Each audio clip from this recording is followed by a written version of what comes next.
বহুদূর যেতে চাই,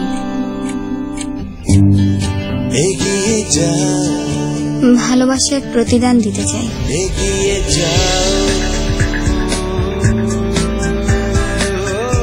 লক্ষ্য ছুতে চাই,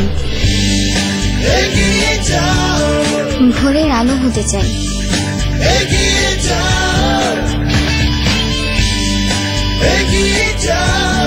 ফুল ফোটাতে চাই, দেশের শ্রেষ্ঠ সন্তান হতে চাই। এই চাওয়া আমাদেরও, যেন এই সূর্য সন্তানেরা তাদের স্বপ্ন ছুঁতে পারে নির্বিঘ্নে। তাই দেশ জুড়ে পৌঁছে দেই সরাসরি ফার্ম থেকে সংগ্রহ করা কেমিক্যাল মুক্ত খাঁটি তরল দুধ। ফার্ম ফ্রেশ দুধ খাও।